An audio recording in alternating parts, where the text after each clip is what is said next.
Capítulo 16. Por volta da meia-noite, nesse mesmo dia, nasceu a Caterine que o Senhor viu no Morro dos Ventos Uivantes, um bebezinho frágil, de 7 meses, e 2 horas depois a mãe morreu, sem ter recuperado suficientemente a consciência para dar pela falta de ativo ou reconhecer Edgar. O sofrimento deste último é um assunto por demais doloroso para ser recordado, seus efeitos não tardariam a mostrar isso. A aumentar essa tristeza havia mais, pelo menos do meu ponto de vista, o fato de ele ter ficado sem um herdeiro homem. Ao olhar para a pequenina órfã, não pude deixar de lamentá-lo e, mentalmente, invectivei o velho Linton por, devido a uma parcialidade natural, ter deixado a propriedade à sua própria filha, em vez de para a filha do filho. Que bebê mal recebido, pobrezinha! Poderia ter chorado até morrer sem que ninguém lhe acudisse durante aquelas primeiras horas de vida. Mais tarde compensamos esse descaso, mas o seu começo foi tão solitário quanto é provável que venha a ser o seu fim. A manhã, bela e alegre lá fora, penetrava, suavizada, pelas persianas do quarto silencioso, banhando o leito e a sua ocupante numa luz rosa e coada. Edgar Linton recostara a cabeça no travesseiro e fechara os olhos. Suas jovens e corretas feições pareciam tão tocadas pela morte quanto o vulto a seu lado, e quase tão fixas, mas a fixidez dele era de exaustão e de angústia, ao passo que a dela era de perfeita paz. A fronte lisa, as pálpebras fechadas, os lábios com a expressão de um sorriso, nenhum anjo do céu pareceria mais belo do que ela. E eu compartilhava da infinita serenidade em que ela jazia. Meu espírito nunca esteve mais próximo de Deus do que ao contemplar aquela perfeita imagem do repouso divino. Instintivamente, repeti as palavras que ela pronunciara, algumas horas antes, incomparavelmente acima de todos nós, assim estava ela, ainda na terra ou já no céu, o seu espírito já está unido a Deus. Não sei se será uma peculiaridade minha, mas raramente deixo de me sentir feliz quando velando um morto, a não ser que algum dos presentes se ponha a gritar ou a chorar desesperadamente. Vejo na morte um repouso que nem a terra nem o inferno podem romper, e sinto a certeza de uma eternidade sem fim e sem limites, a eternidade em que o defunto acabou de entrar, onde a vida perdura para sempre e o amor e a alegria também. Percebi, nessa ocasião, quanto egoísmo há até no amor quanto do Sr. Linton, ao vê-lo chorar a abençoada libertação de Caterine.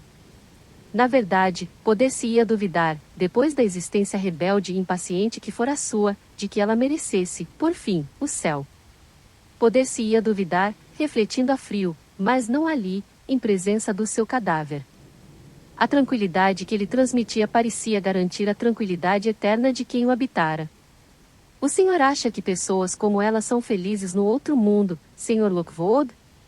Recusei-me a responder à pergunta da Sra. Dean, que me pareceu algo heterodoxa, e ela continuou, lembrando-nos da existência de Caterine Linton. Não me consta que tenhamos razões para pensar que sim, mas isso é com o Criador. O patrão parecia ter adormecido e aventurei-me, assim que o sol nasceu, a sair do quarto para respirar um pouco de ar puro. Os criados pensaram que eu quisesse refazer-me daquela noite de vigília, mas na verdade o meu principal motivo era falar com o Sr. Yatif. Se de fato ele tivesse pernoitado debaixo das árvores do parque, nada teria ouvido do que se passará na granja, a menos, talvez, que tivesse visto o galope do mensageiro enviado a Jim Merton. Se houvesse aproximado, ter-se-ia provavelmente dado conta, pelo movimento de luzes e pelo bater de portas, que algo de anormal se desenrolava lá dentro. Eu desejava e, ao mesmo tempo, temia encontrá-lo. Sentia que lhe devia dar a terrível notícia e ansiava dá-la de uma vez, mas como é que não sabia? Lá estava ele, apoiado ao tronco de uma velha árvore, o chapéu na mão e o cabelo molhado do orvalho que se juntara nos galhos em rebento e que caía sobre ele. Devia ter estado muito tempo naquela posição, pois reparei num casal de melros que esvoaçava a menos de 1 metro dele, ocupado na construção do seu ninho e não lhe ligando mais do que se ele fosse um touro de lenha. Fugiram, mal me aproximei, e ele ergueu os olhos e disse, ela morreu. Não esperei por você para saber isso.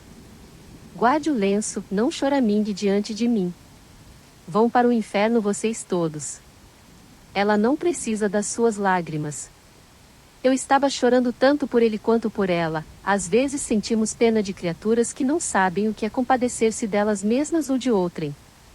Quando olhei para o rosto dele, percebi que já sabia, e, absurdamente, Pensei que tivesse o coração despedaçado e rezasse, pois os seus lábios se moviam e os seus olhos estavam postos no chão.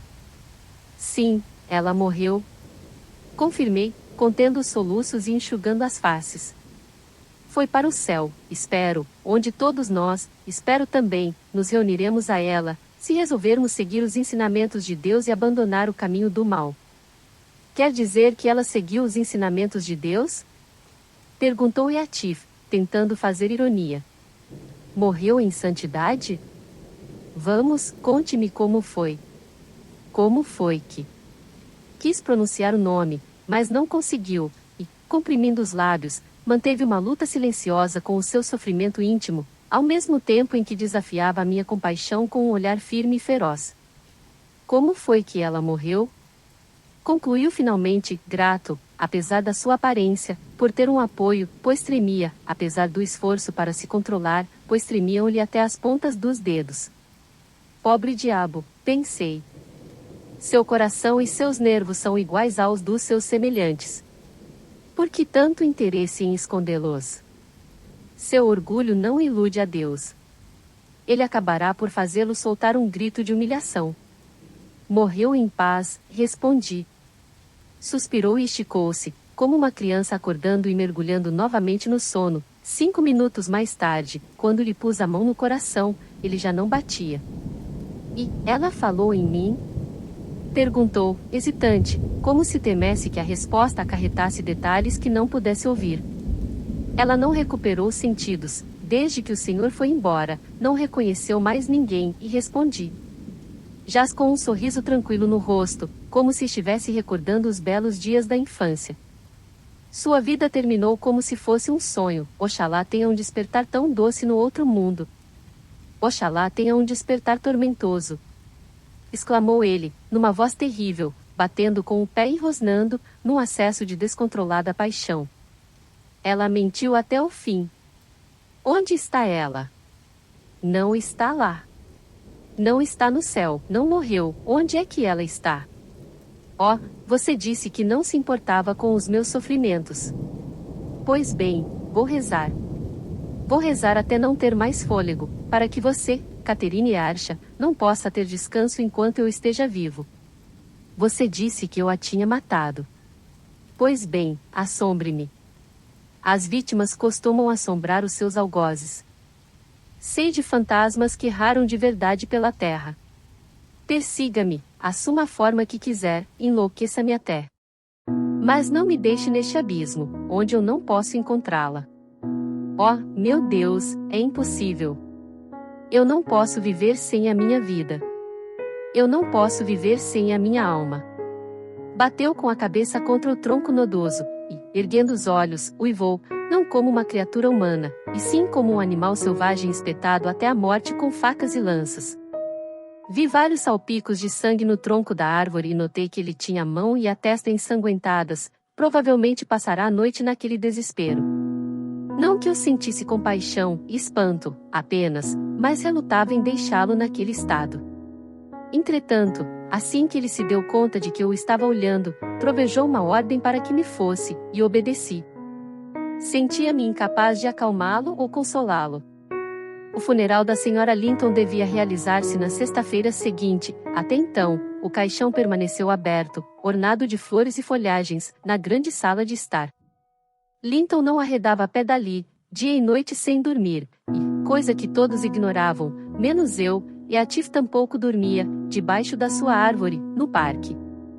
Não voltei a falar com ele, mas tinha certeza de que tudo faria para entrar, e na terça-feira, pouco depois do anoitecer, quando o meu patrão, completamente exausto, concordara em descansar um par de horas, abri uma das janelas, comovida pela sua perseverança e para lhe dar uma oportunidade de se despedir para sempre da inerte imagem do seu ídolo. Ele tratou logo de entrar, rápida e cautelosamente, tão cautelosamente que a sua presença não foi traída pelo mais leve ruído. De fato, eu nem teria descoberto que ele lá estivera, se não houvesse notado um pequeno afastamento do véu que envolvia o rosto da morta e observado, no chão, uma mecha de cabelo louro, preso com um fio de prata, a qual percebi ter sido tirada de um medalhão que pendia do pescoço de Caterine. Atif abrirá-o e substituir o seu conteúdo por uma mecha de cabelo negro, o seu. Peguei na mecha loura e coloquei as duas juntas. O Sr. Earcha foi, é claro, convidado a assistir ao enterro da irmã, mandou uma desculpa, mas não veio, de modo que, além do marido, a assistência era toda composta de arrendatários e domésticos. Isabela não fora convidada. Para a surpresa da gente do povoado, Catherine não foi enterrada na capela, no jazigo dos Linton, nem junto aos túmulos da sua própria família, e sim numa encosta verde, a um canto do cemitério, onde o muro é tão baixo que a urze da charneca cobriu a sepultura e o musgo quase a escondeu. Seu marido jaz hoje ao lado dela e ambos têm apenas, a marcar-lhes os túmulos, uma simples lápide em cima e um bloco de pedra cinzenta nos pés.